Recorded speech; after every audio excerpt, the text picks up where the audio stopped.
Let's record. Alright. It's recording. Okay, oh, Karen's getting it. Okay. All right.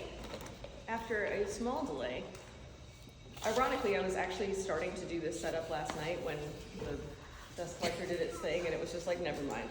This is what we're going to do instead. Yes, I have several things I wanted to show you guys today. As I was sort of digging around looking for everything I would need for this, one of the things that I found was this that I had made a while ago. Remember when I said you can do your corners independently if you need to for whatever reason? This is how it's done. So I've got my biscuit. In this case, it was a size 0 biscuit. A single joint, and I took the cutoff pieces from the corners, and I found the center of the seam right here. And I made sure that the little point was more or less in line with that. I hot glued these down using really hot glue, like the high heat stuff, and you gotta put it on and mash it in immediately. If it cools at all, it skins over and then it pops off while you're putting clamping pressure on it. It's no good.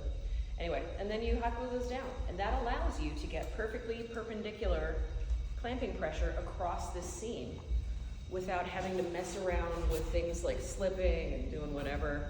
It's a thing of beauty. And then in order to cut them off or to remove them, I would cut them like a 1/16 of an inch away from the glue line. You could go a little bit more, but you want it to be close, you know, kind of like that. I just do that on a bandsaw, and then go to my iron.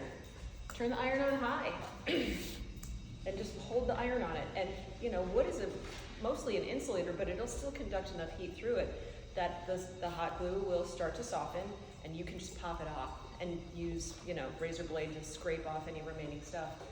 If there is still sort of tenacious glue sticking there, you can take a paper towel and put it over it and iron it, lift it up, take some of it away, move it to a different spot, iron it. It kind of keeps lifting out the material until it's much easier to scrape the remainder away. So, pro trick right there. Isn't that great? But as I was saying before, this works really well if you're gonna do something that's a perfect square, because then I can cut this straight across. And as long as the other one is cut straight across too, they'll meet up perfectly. And I'll be able to do, you know, essentially the same thing then. I'll move my little things to the other side and I'll just glue both of them together like that. So, secrets. Pro tricks and secrets. Question. Yeah. If you had a microwave that was big, could you put the wood in it and warm it up? Does it dry it out? Well, what that does is it heats all of the moisture in the entire thing. Ah. Yeah, that little bit of like localized high heat is enough to just melt the glue and remove it. Okay. But no. But it's a good, I mean, hey, if it would work, if it's 30 seconds in the microwave and you pop it off, then that's great. But no, unfortunately. All right, so here is the frame. We're always trying to find the faster. Yeah, totally. Hey, it's not a bad thing. Okay, but this is the guy I did last time. Came together really nicely. You can see everywhere that I clamped down on my corners. Everything matches up gorgeously. I'll just pass it around real fast. Even though it didn't fit perfectly initially, because I took the time to like moisten the faces and really had enough glue in there, there's no gap. There is just glue, you know? If this was something I was gonna leave as like, you know, a cleared finish object, like if it had, like if it was walnut and I was just gonna oil it, I'd probably want a better joint than that. But I don't know that we can even get better joints than that in this shop. I don't know that anything in here is calibrated well enough for that to happen. But certainly it's a large enough thing, joint size, that getting perfection is going to be difficult no matter what, right? So that's pretty damn good. I'm going to call that perfectly acceptable. Perfectly acceptable is what it is. Yeah. So once the glue has completely dried, I usually don't do these steps the same day. It's one of those things where this is a fairly aggressive thing to be using on something. And if your glue hasn't totally cured, it can be, hi John. Hey, how's it bringing that? Oh, you want to make an announcement? Oh, you want me to? Okay. Sure, because there are people here who aren't going to know about it. Yeah. Yeah, sorry, in a couple weeks we're having visiting artist Sangria, who's going to be hosted in ceramics. He's a professor at the University of Georgia, Athens. He's a ceramic artist, but he also makes like a lot of 2D works. Anyway, Monday of that, it's going to be Monday and Tuesday, the 26th and 27th. On Monday, I set aside some time to like students who aren't like necessarily ceramics majors, or any area, like advanced students, if you're interested in like having a studio visit with Sanku. There's a thing you can click this or scan that, and it'll take you to a sign-up sheet. I've never done this before. We'll just figure it out. Basically, like there's 2 hours of time that people could be meeting with him. I may, like if you sign up, I might try to move you around a little bit just to make sure everyone's packed in so we don't have to like big breaks or something. So we're using his time. But anyway, if you're interested, you can some of the information and other stuff is on the other posters floating around. But yeah, sorry to interrupt yours. No, you're fine. And I want to say, like, why are you talking about gluing knitted frames? We are, in fact, talking about exactly that. Yeah, nice. How if you're going to then cut into them with other machinery, you've got to let them dry long enough. Oh yeah. And just not, it's been sitting for an hour, and now let's do every other step.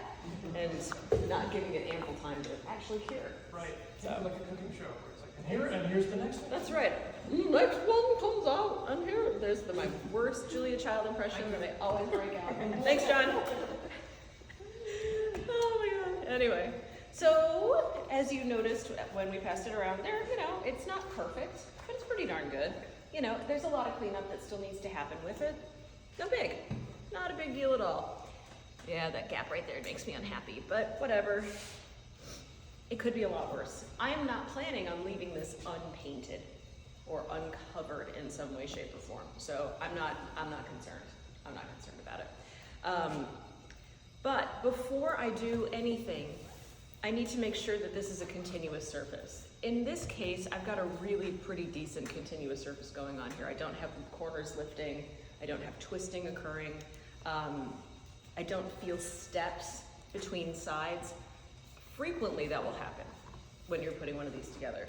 Either you forget, or as the clamps sit longer, the wood just shifts a little bit because it has an opportunity to do that. In those situations, if there isn't a good continuous plane, you need to sand it first. You don't have to sand it to completion. You don't have to take it all the way up to 700 or anything. But you do need to make sure that it's continuous. So what I have done is pulled out a random orbital sander and a 80 grit disc, right?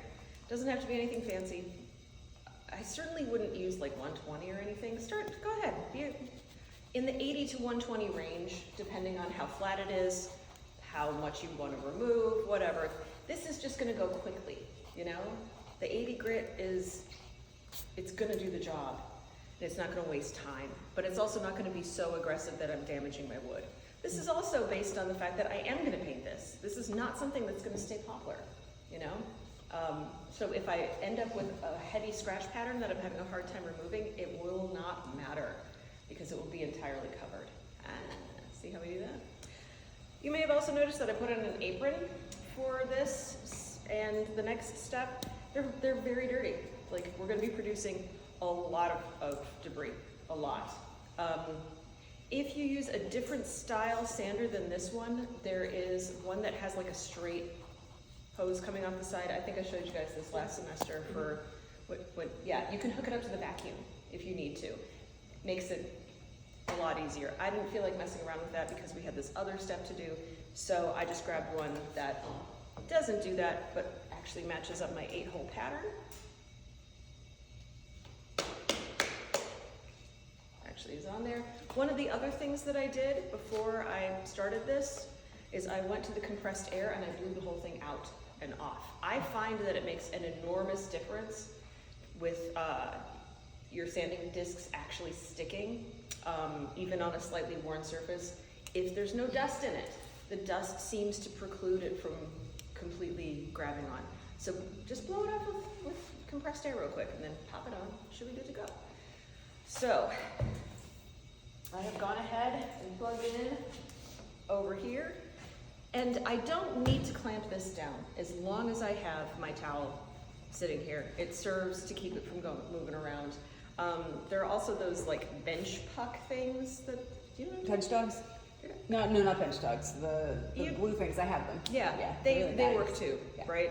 But they don't have the added benefit of catching all the sawdust in them, which is what the towel, of course, does. This is our really low-tech dust trap, right? Super low-tech. And I always have towels in my desk. Yep, there's always towels about. One of these days I should just go to Goodwill and get a bunch of like the shit towels so that we have them on hand. Because we use them, look, padding for tools, padding for projects. All right, so I'm gonna put on my gear. I don't feel like getting this in my eyes again. I'm I was sorry. gonna say, wipe away your tears when you do something Wipe wrong. away your tears when you fuck up really badly. Absolutely. Oh yeah, these glasses do not fit under these goggles the way the last pair did. That's very sad. All right, and mostly I'm just gonna focus on my corners, but I'm gonna make sure it's nice and continuous. All right, does this one have, it does. Wow, it's really slow. Turn that way up.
The big takeaway with this is one of the same ones as with the joiner, which is don't push.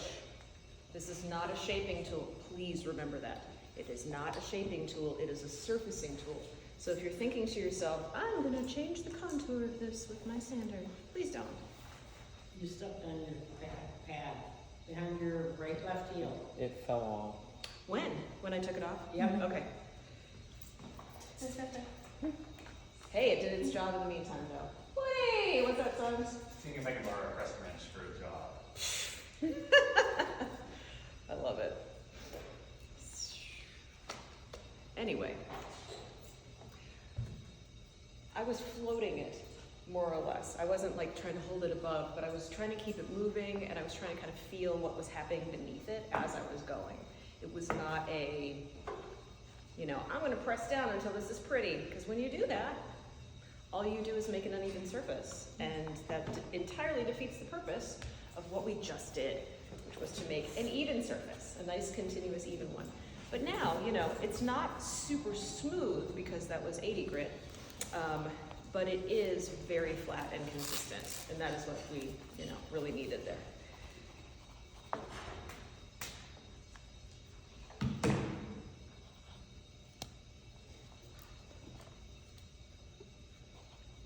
Confirming Ruby's vet appointment.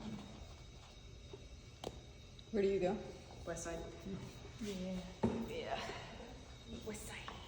I like this one. And I also like Warner a lot. It's like they're like a. It's closed now, Warner is, but because she moved to West Side permanently. God. Yeah, yeah. used to go to Warner's, and then Yeah. she moved to West Side, and I started going to West Side. Yeah. I think they're like West Side is the parent company to Warner, or like they were at least related, because a lot of the times when we would send my old dog to West Side, they'd be like, oh, you should send your younger puppy to Warner. They're great. And I was like, okay, this is strange. Yeah, I'll say. Anyway, Sorry. that's our aside for the morning. So I got this. It's not smooth, but it's flat. That is the important thing. It's actually smoother on the sides that I milled than it is on the sides that I sanded. But this is flat and continuous and exactly what I need. So now I need to set up my router to do my rabbits. I like to, depending on the application, I like to do the rabbits in steps. I like to have one rabbit that's going to receive the glass. Usually if I'm doing like a mirror, if we approach this from like a furniture making standpoint, most of the time if you're making a big frame like this, you're framing a mirror or some other household thing, right? In which case you do really need to have two rabbits in there, one to take the glass and then one to protect it with something. It could be, you know, really thin plywood, it could be mat board, it could be something, but it should be covered. Scratches on the back of the mirror are not as common as they once were. It's got that really hardcore gray industrial paint on it, but it's not impossible by a long shot. You scratch through that, you scratch through the silvering, it's done. I mean, it makes really cool art. You can do some really interesting reverse etching things on mirrors that way, but for the most part, it's not something you want to do intentionally. So what I'm going to want here is a set of rabbits. One that's going to go down 1/4 of an inch and in 1/4 of an inch, and then another one that's going to be offset from that another 1/4 and 1/4. Because standard mirror thickness for something that actually is high enough grade for this is 1/4 inch, right? So the mirror itself will be 1/4 of an inch thick. I usually make these anticipating that they'll have mirrors in them, and then if they don't, I just have extra room, and that's not a big deal, you know? Yeah, and then depending on what I'm using to hold the glass in place, or, you know, if I wanted to put a French cleat in it that is both the hanging mechanism and the thing that's holding my mirror stock in, I can make that out of 1/4 inch stock, no problem. And then it sits kind of flush to the walls. It's all good. But regardless, 1/4 and 1/4 is fairly easy to do with this setup. So let me show you what we have here. Let me explain first and foremost what we have. This right here is a rabbiting router bit, the rabbiting set. You'll see it has all these bearings and then a tiny Allen wrench.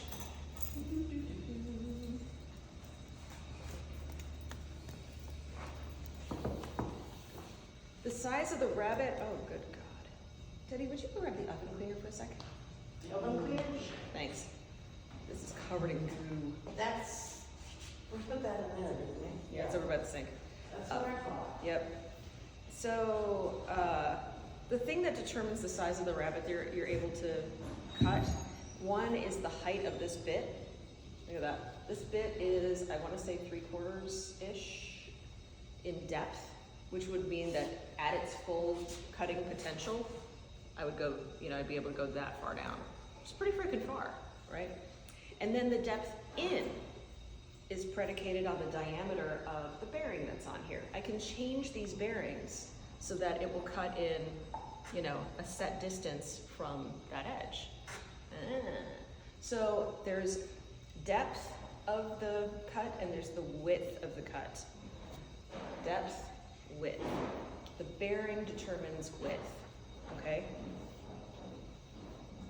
So likewise, when I say, Debbie, it's on the shelf next to the sink. It's okay. It's on the shelf next to the sink. I was looking in the fireproof cabinet. Yeah, no. It's not combustible And I was particularly. like, I don't see it in here. Nope. Keep it by the sink for cleaning the blaze. Yeah. Thanks. This bit is jacked at the moment. So if you do in fact see that any bit that you want to use is all messed up, covered in burnt material or what looks like glue or whatever, oven cleaner. Just don't do it like on your table. I'm doing this on a rag on a table. But you know, it's not, I'm not doing it directly on something that's gonna get messed up. I certainly wouldn't do it on the table saw. And I'm not gonna have to let it sit for very long. In fact, the longer you let the oven cleaner sit on the painted surface, it will start to eat away at the paint. It'll soften the paint. So all I'm gonna do is I'm gonna wipe it off of the red first.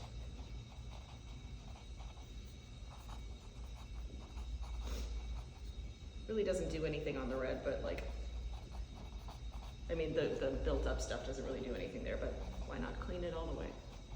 Just makes sense. All right, we'll let the rest of that sit for a minute. Fortunately, I also have a brass brush sitting right here. My, what's the word I'm looking for? Not negligent, not delinquent, even that, whatever. Juvenile, not entirely developed habits of not putting things away has helped me in this sense because I've got a brush to do the job for me right there. Anyway, I just try to very softly brass brush off any of the goo.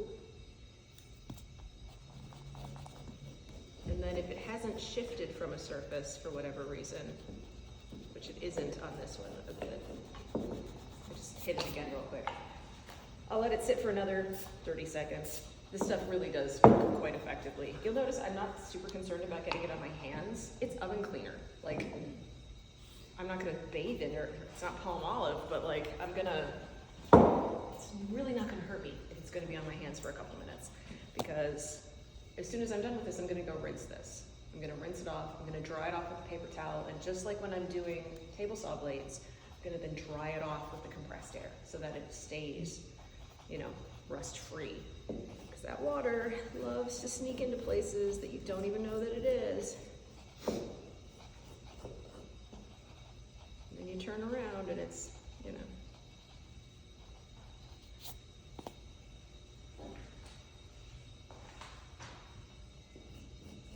Yeah, you turn around unsuspectingly and there's rust where you were like, but that was dry.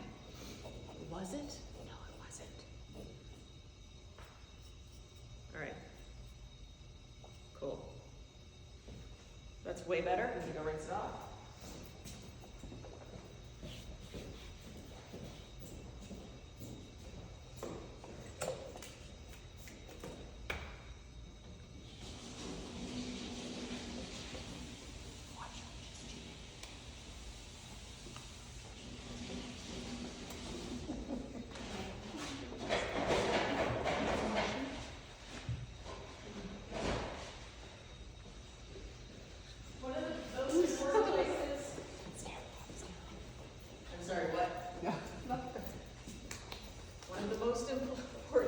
To make sure that you have dried out is inside that threaded area. If you have water in there and it stays there, you're gonna have a problem.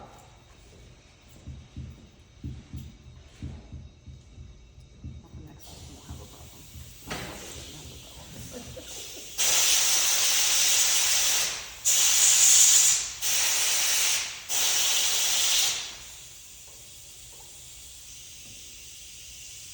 I have a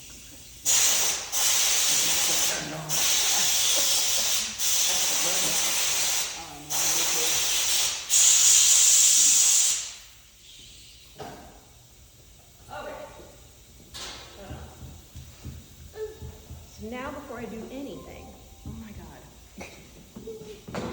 That. Local, hang on, might be facilities management.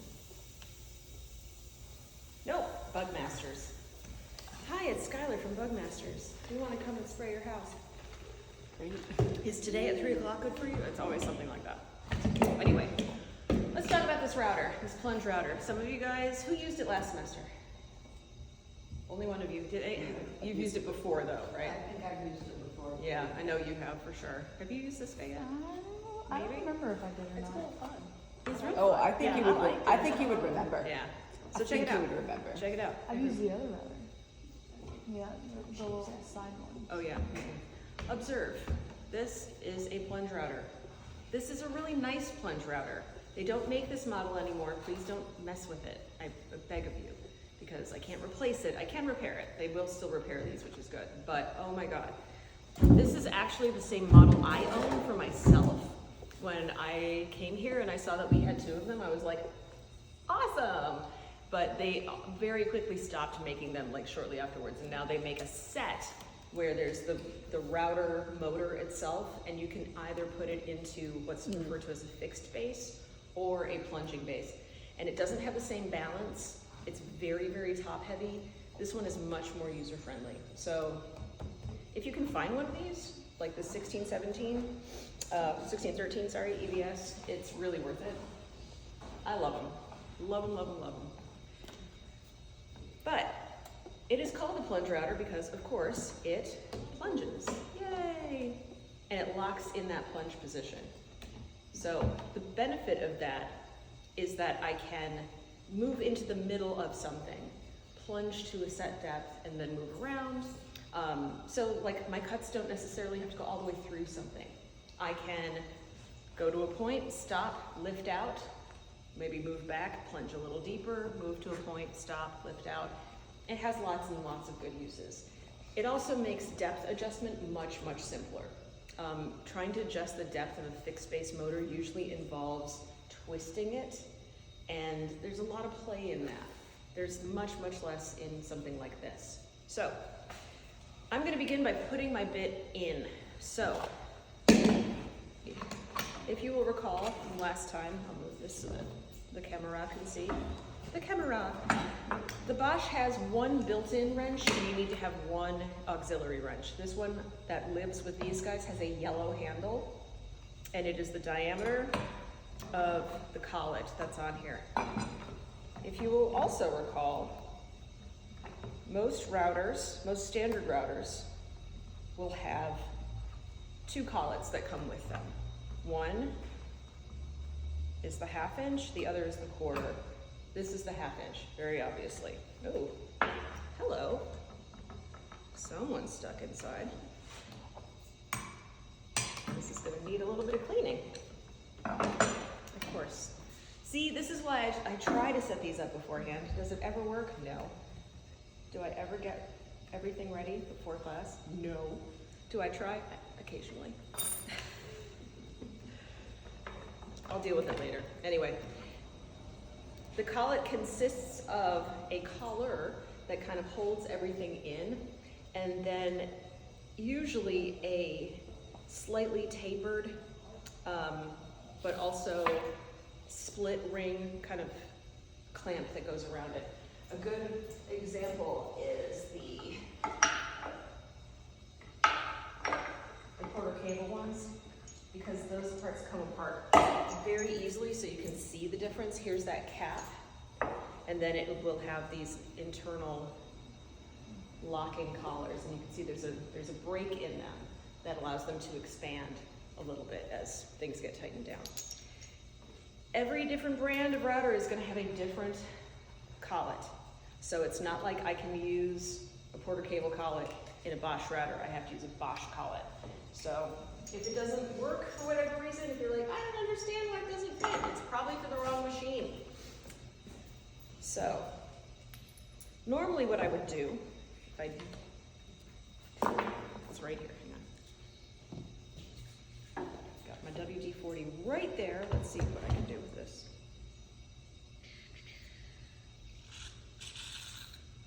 Ooh, you're very nearly empty.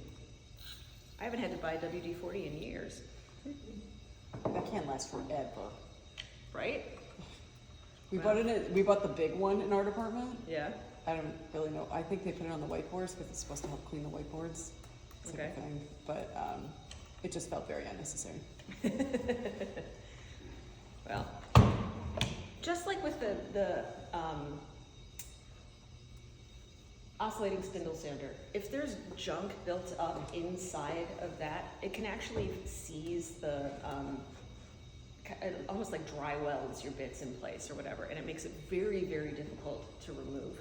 So if, in this case, something like this doesn't want to come out,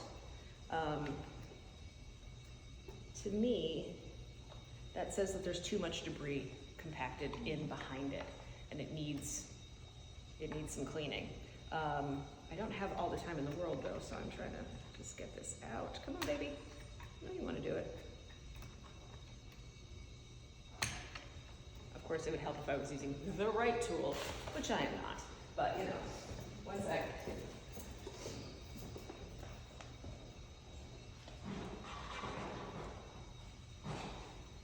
And even if this isn't the right tool, I just think it's the right tool for the job. Yeah. Oh, so many things. My super short-handled flathead screwdriver. See? This is the best screwdriver. It really is. It really is. So you can see here's the tension ring for the inside there. If you find yourself with that issue, use your pinky, use some Q-tips, whatever is small enough to fit inside. And then here, make sure nothing is plugged in. You'll notice I have nothing plugged in. I'm just gonna get my finger in there real quick, see what I can clean out. And then I'm gonna hit it with WD-40 to just, or 3-in-1 will work, whatever you have. As long as it's oil-based, it's all that matters. And there we go.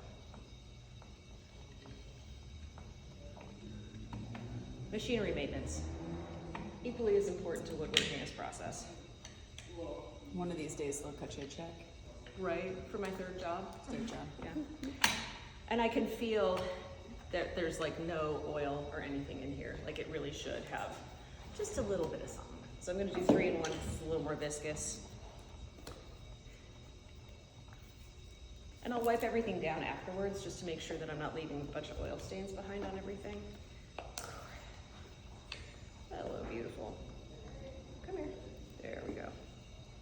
Just one little blob. And then, what a job. Look at all the things you thought you were not signing up for. Watch me demonstrate sticking my finger into a greased hole. Yeah. At least it's greased and it's not gonna get stuck. Right.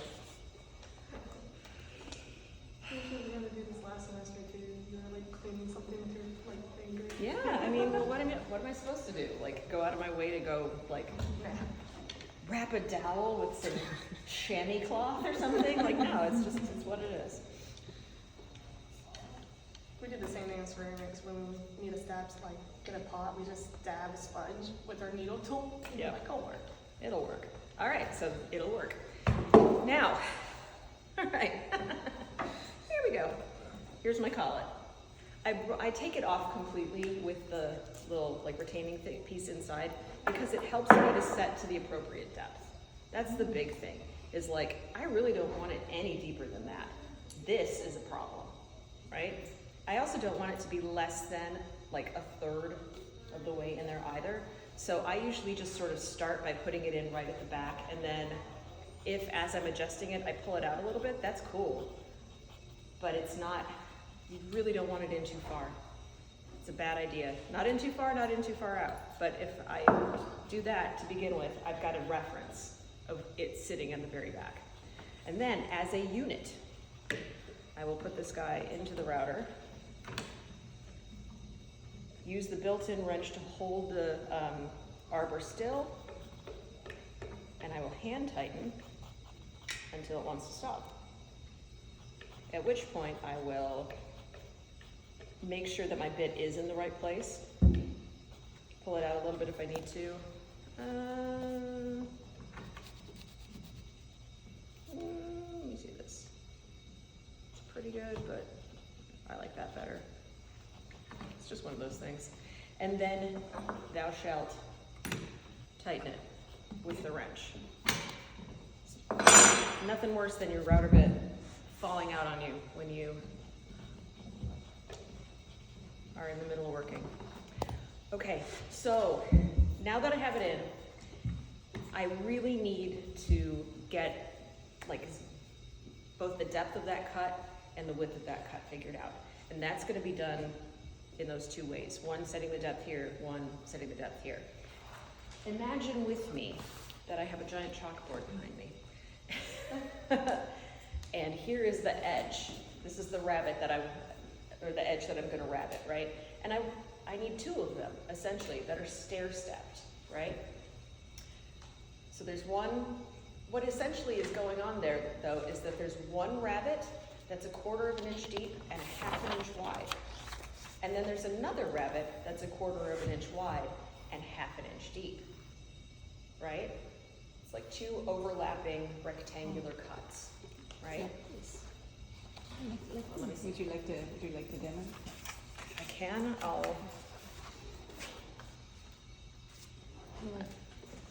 I'm gonna use a marker real quick. Yeah. Here. We've got all this thing. I love Debbie's pocket. I know. I know, right? Debbie's Debbie's actually a wizard. She Yeah. just doesn't tell us Actually, yet. I took it home on accident Monday, and I put it in my vanity, so I remember to put it in my pocket this morning. So if this, and this is for the camera as much as anything here, honestly. If this is what I'm trying to take away, I've got one rabbet here that's 1/2 an inch wide and 1/4 of an inch deep. And then I have a second rabbet that is 1/4 of an inch wide and 1/2 an inch deep. Everybody see that? In order to do this, I need to do the top one first, because when I'm doing that cut, here is my bit. I've got this bearing, and if I don't have material for the bearing to ride on, I'm not going to be able to make the cut. So if I start with this lower one and then try to come up to do the next one, it's not going to work. You have to work from the top down. Top, down, rabbits. Remember that rabbits is spelled with an E and not an I. Huh? It's falling around this all the It's time. okay. My nose just. Sometimes I take a guess Phonetics. if Sarah hasn't spelled it for us before, and I'm like, and then later I'll look it up and be like, no. Yeah. There you go.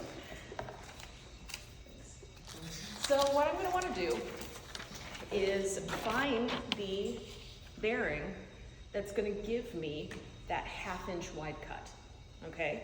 I probably should have done this before I put it in the router, but it's not the end of the world if I do it now.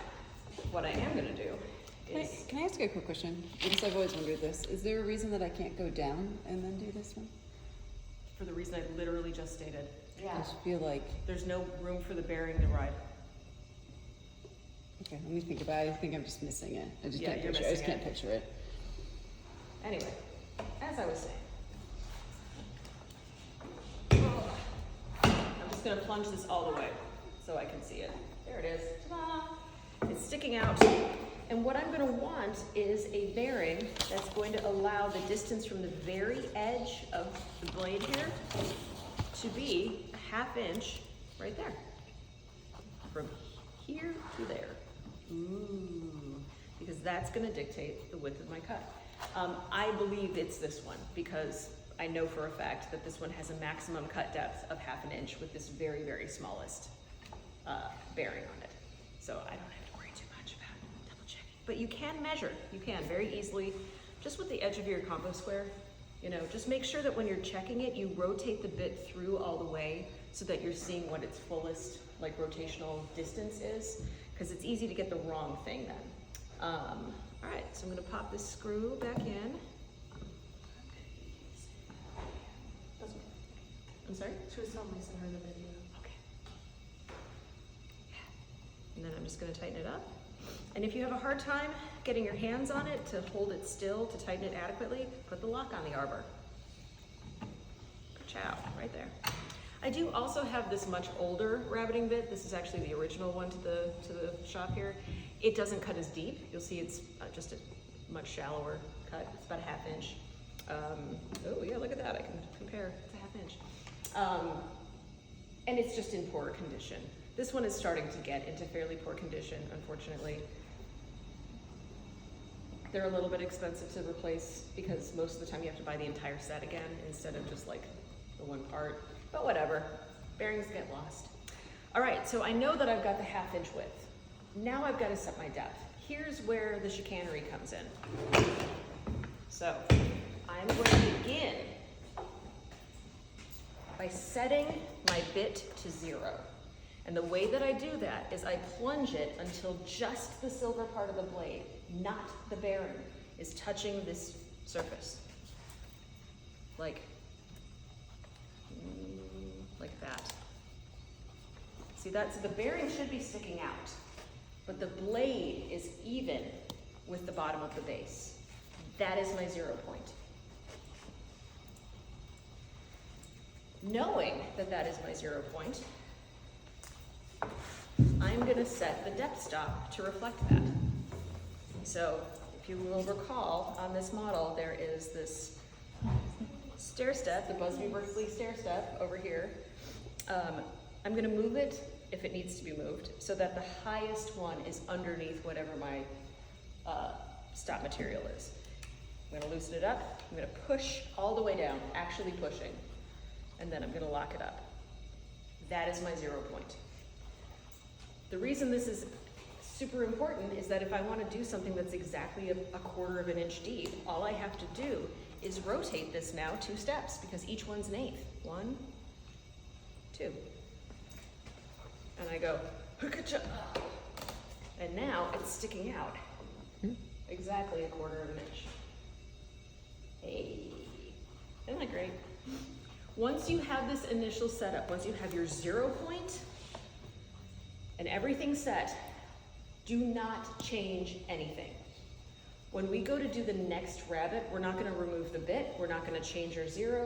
All we're going to do is put a different bearing on here and a different plunge depth based on this 0, the same 0, the same everything. Okay? So 0 is important. Don't undo it until you're done. Okay? Yeah? Everybody? Good. All right. May I see you find your 0 point again? And Sure.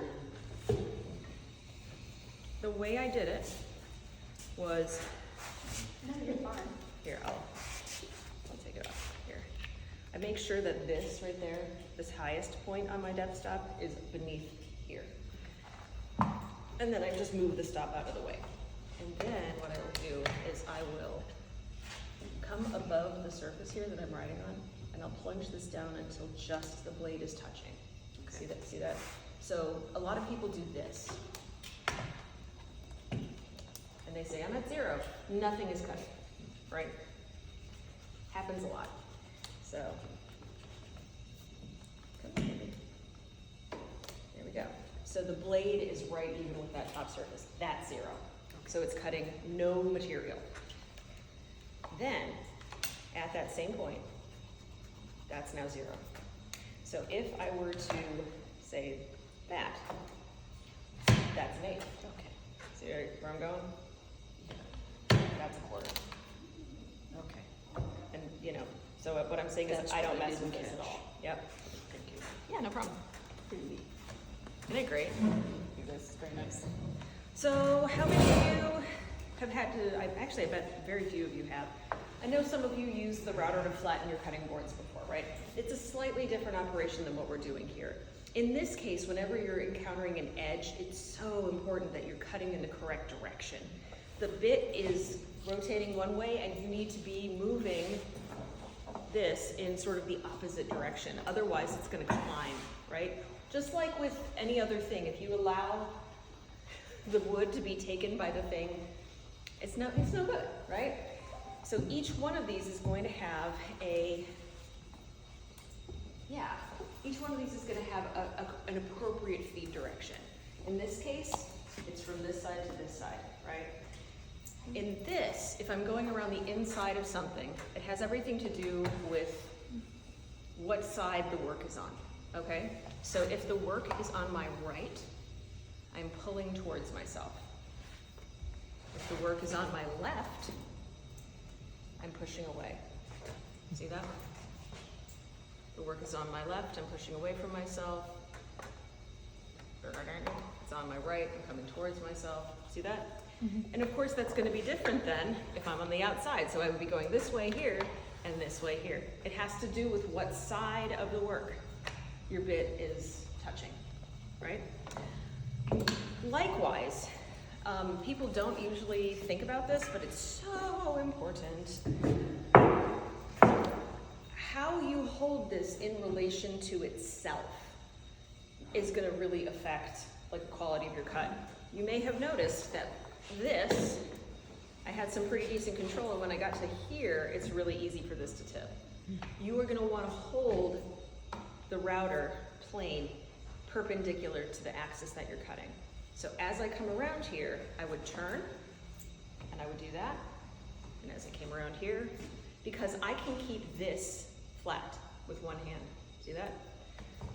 I cannot really, without really working, keep it flat with one hand that way. So give yourself the best possible opportunity to actually make a cut that doesn't dip, because this sucks. If you're trying to do it like this, ugh, you're gonna be left with a really crappy cut. Questions about that so far? So I'm pretty much ready to cut now.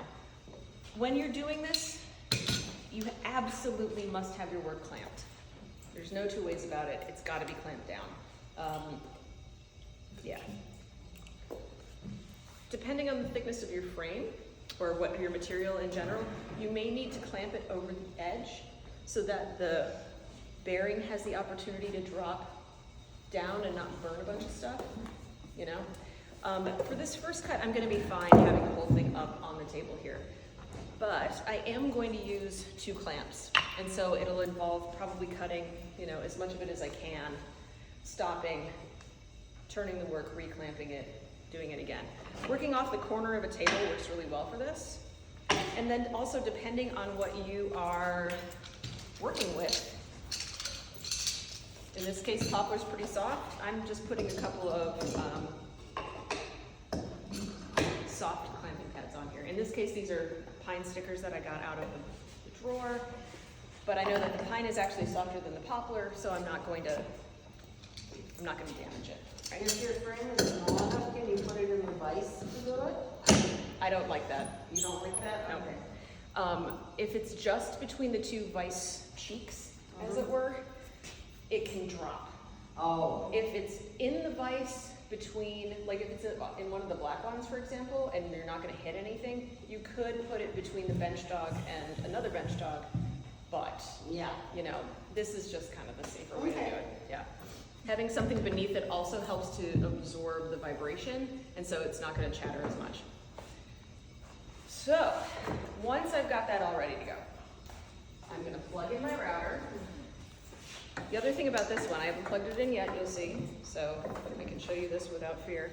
When you turn this on, remember, trigger here, turns it on and off, and I can lock it in the on position with that button, and then just click the trigger to turn it off again.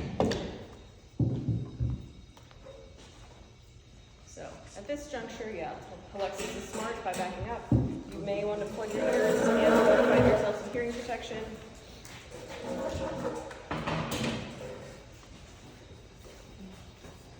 Because routers love to come unplugged, I'm just tying my 2 cords together temporarily to take some of the tension off of them. All right, everybody ready? Like always, when you start, make sure that you are not touching the material with your bit. You're going to move the moving bit into it, okay? And with this, I'm going to take little kind of bites until I hit the bearing, okay?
direction for the router, it's the wrong direction for the wood. So that initial cut needs to be really careful. The other thing you can do, once you have done this a bunch, is you can do a very shallow climbing cut before you start going in, and it kind of like scores that surface essentially. I'll show you what that looks like up here. But if you do see a big chunk come flying off, maybe grab it and set it aside, because sometimes it will tear past where your rabbits are gonna be. And you can glue it back and be like, oh, there we go. This, not so much. The big stuff, yes. So I gotta come back in and do that. I'm gonna do as much of this as I can before I have to turn it, so that I can, you know, only have to make one adjustment here.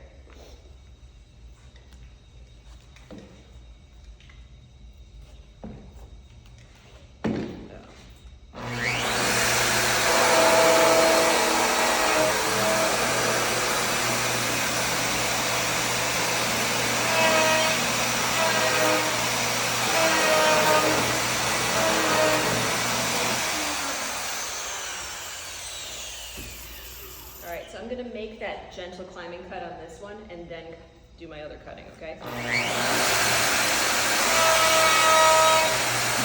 taking it, right?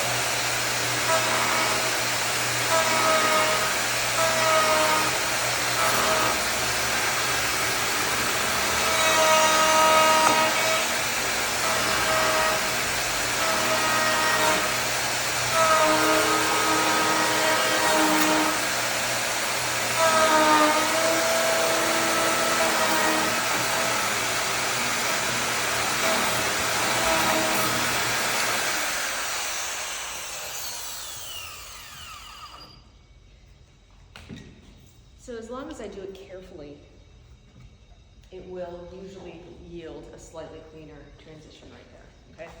So I've done as much of that as I can now without moving it. I'm gonna move it.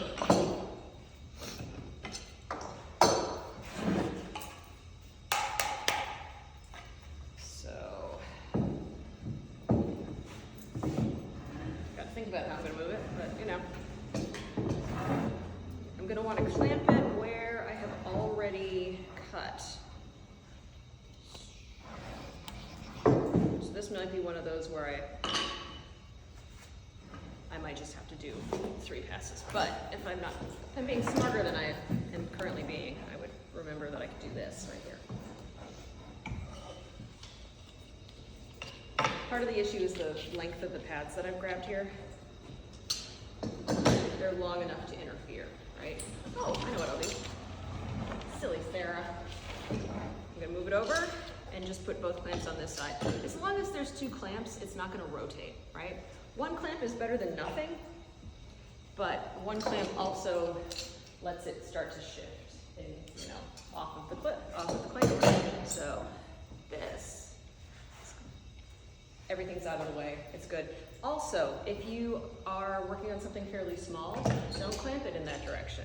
Clamp it like that, so that the handles are out of the way and you don't have to navigate around them. This is an easier setup. This one has a greater propensity to fall, but yeah, if you're careful, it's fine. All right, I'm gonna do the rest of it. But you can see how much debris this produces. It's a mess.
that I can't get at.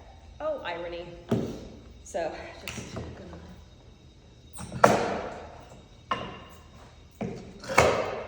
I could just chop that by hand, but I don't want to. Why would I? If you had turned your clamp the other way, your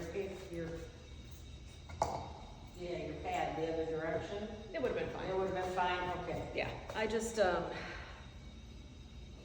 yeah. I find I lose track of like what's actually over the work when I start to do that, and sometimes I don't put it far enough on. So, all right, 1/2 inch more, and then I'll show you how to do the adjustment for this.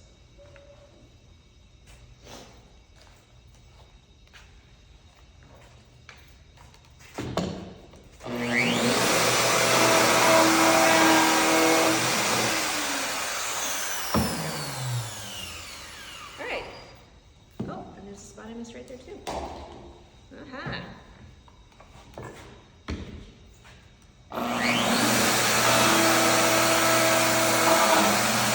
we go. That's better. So I'm gonna plug this real quick. Why don't you guys come closer and take a look real fast?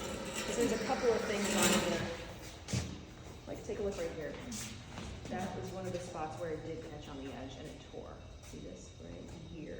By comparison, I've got fairly sharp corners more or less everywhere else. There is small variations in places in depth, and that has to do with me bobbling it a little bit. When I'm doing this, I'm holding my weight on the outside of whatever it is that I'm doing so that it doesn't want to tip in. You know, I'm not just trying to hold it straight, I really am kind of like pulling back on that one side there.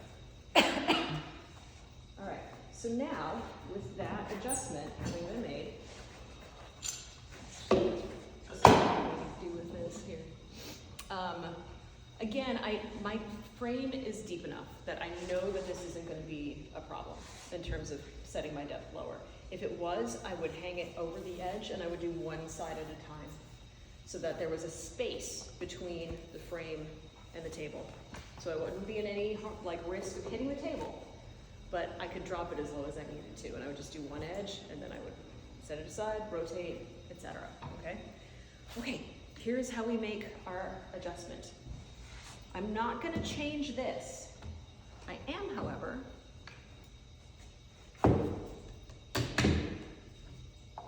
to change this. I'm going to go 2 more steps down. So 3/8, 1/2. I'm not messing with this at all. This is stayed. Just making sure that nothing's going to be in the way. I'm all good. And then I changed my bearing. So, very importantly, it is unplugged. That is the big thing. You can take your arbor wrench that's built in, lock it up, and you can get that screw out of the center there, which is going to allow you to change your bearing. So it's not like you have to take the bit out to do this. You set it up one time, and then you do all of your adjustments in router. So, what I'm going to look for is the bearing that is 1/4 of an inch different from this one, which is this guy right here. Ha ha ha. You can usually tell the ones that get used a lot. They're frequently sitting separate. So I'm going to pop that guy on.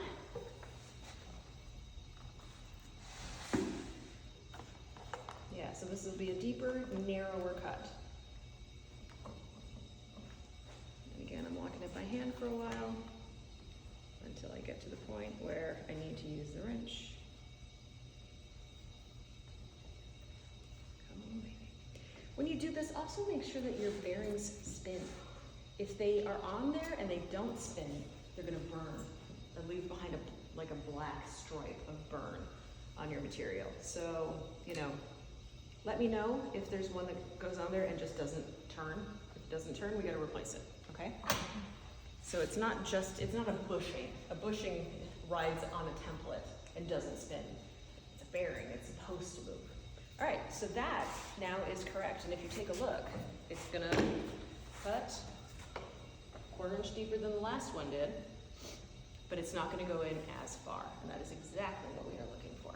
So, plug myself back in here.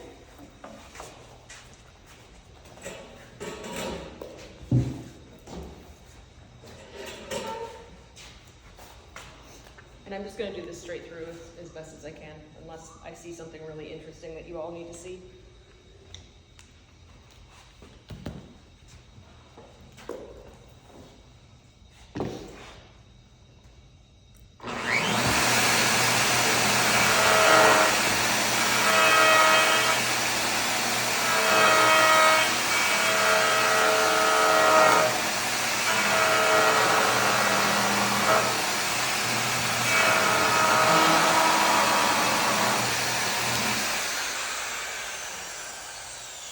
This is the 5/16.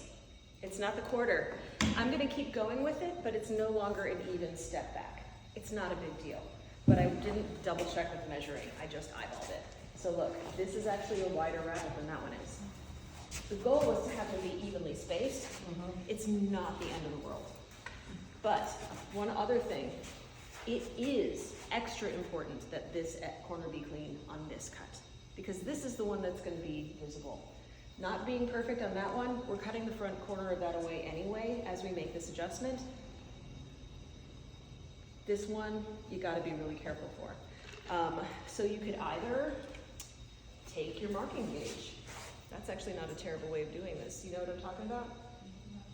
Is that cool, Robin?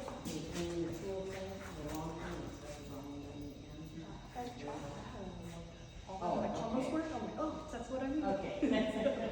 Check this out. All right, you all have one of these, right? It has a flat disc on it. What you can do, I'm just taking the dust off, is you can set this up to mark to the depth of that cut there. It's gonna be a little hinky because of the width of the first cut, of course. Actually, do I have a piece of...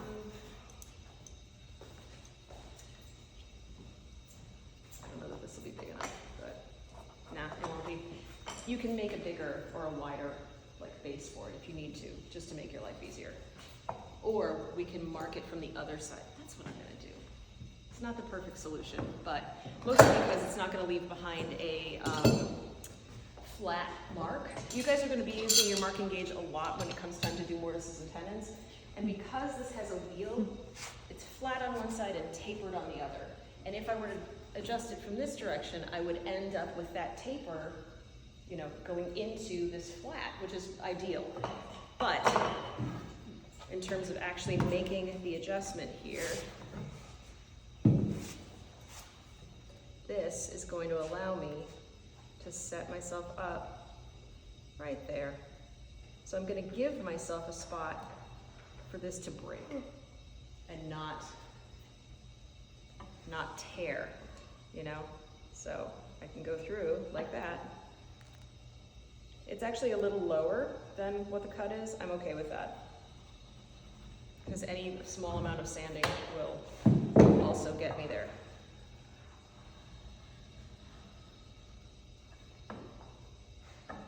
So that right there, that would be a reason to get rid of your glue beforehand. I was assuming I was just gonna cut straight through it, and obviously I'm not. But any little bit like this is gonna help.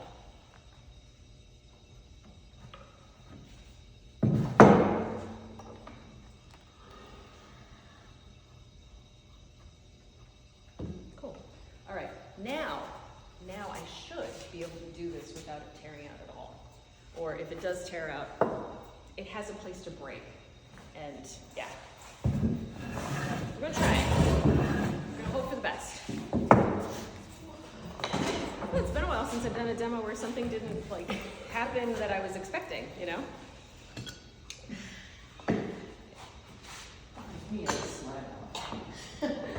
She's got a step right there where she's I have a step, that's the only way I can I get was up. trying to figure out how to get up there, Debbie. her vertical is insane. She She played college basketball. Yeah. I saw you on the court last Like night. Prince. The unsuspecting b-ball champ. All right.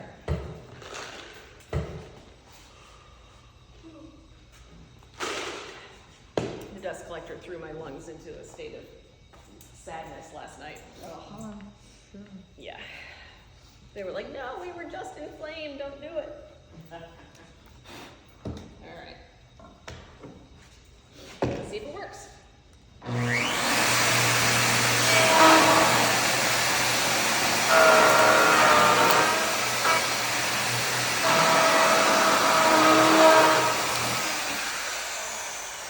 So look, that whole piece came flying off at that mark.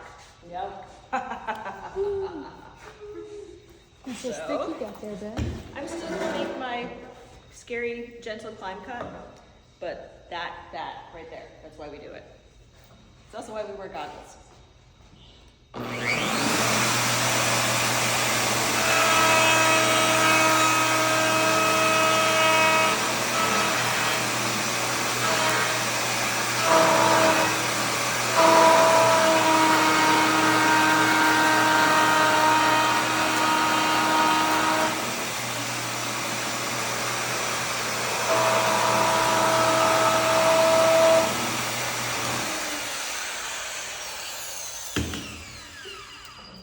I'm gonna show you guys one more thing too, real quick.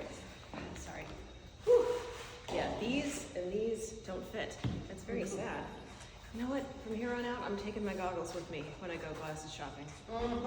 Why? I did not think of that. Can you get prescription goggles? You They're can, but they're expensive. not this. They're the kind that just have like the little net on either side, so they're trash for dust. My mom has those and they're not great. No, they really don't do much at all. Okay, do you guys see how there's this tiny lip here now? From what I cut versus what I marked? Just this little bit right there. Just this little bit. There's a micro adjustment on this.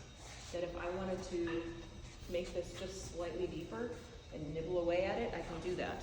And it's this knob on top. So, look. There's what it's currently set at. If I put this on 0 right there, that is what it is right now.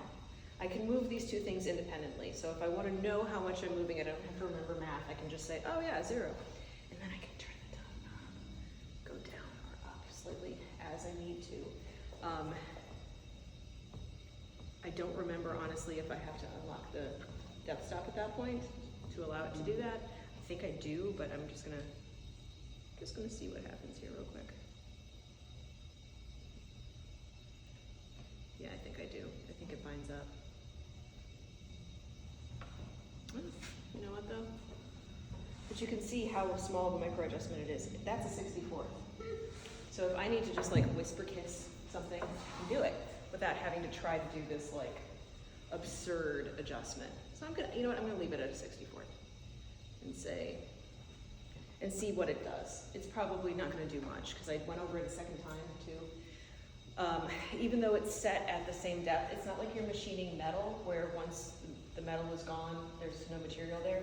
It's a porous, heat-responsive material, right? So I could make a cut and the wood could go, ooh, and kind of be like, oh, okay.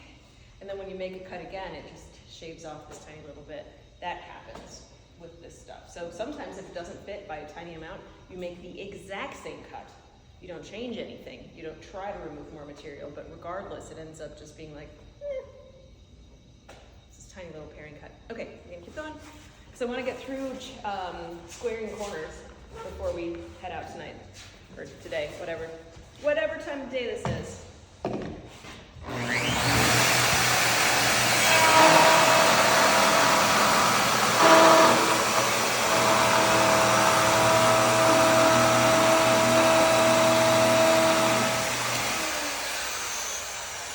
Yeah, it cut that.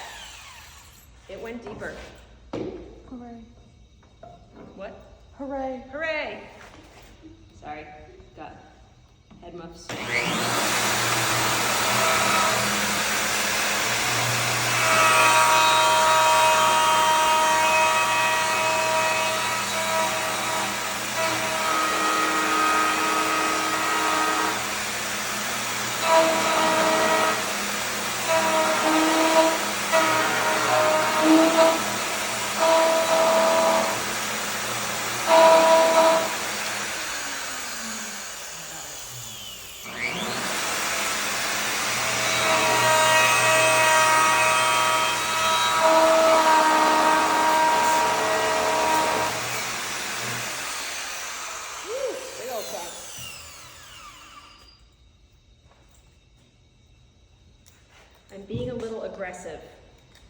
and I probably shouldn't be, but I'm trying to get this done.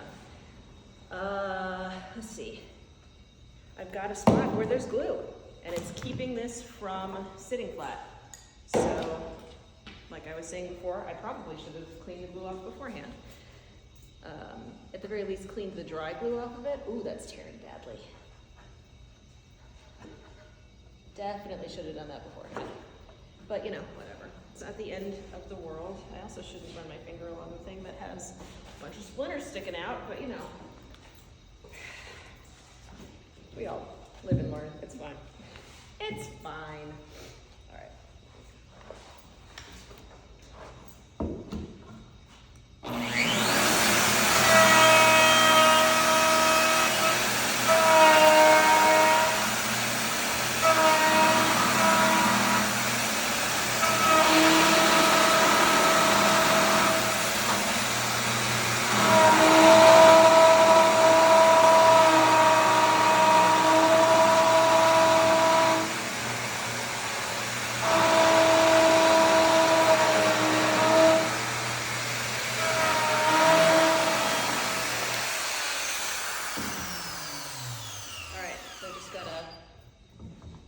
Change up my clamping orientation so I can get into corners.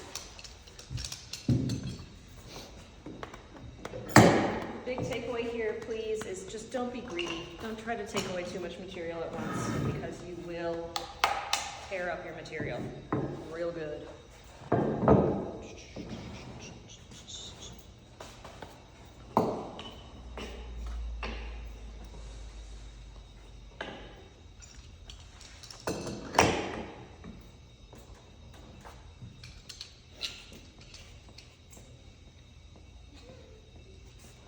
Another clamp with a table saw cut through it.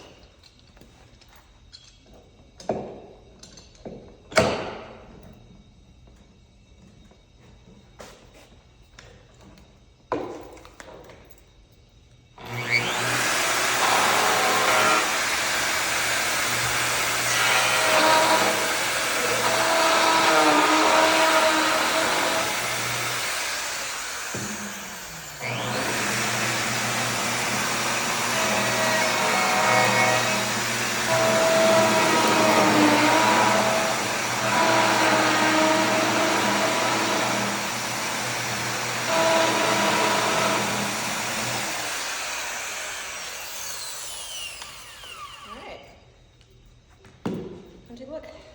There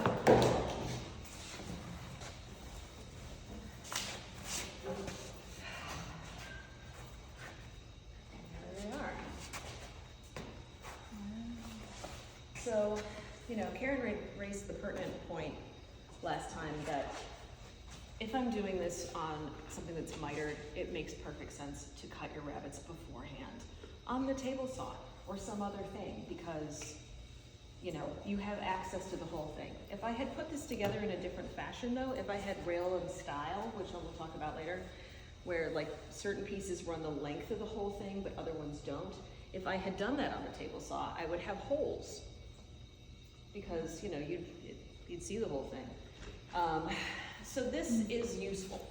This is very useful. It's not the most like practical thing for this, but this is a good application for you guys to learn how to do it, you know, so we're combining skills. I'm not saying that this is the way to do it if you were doing this for like money, but.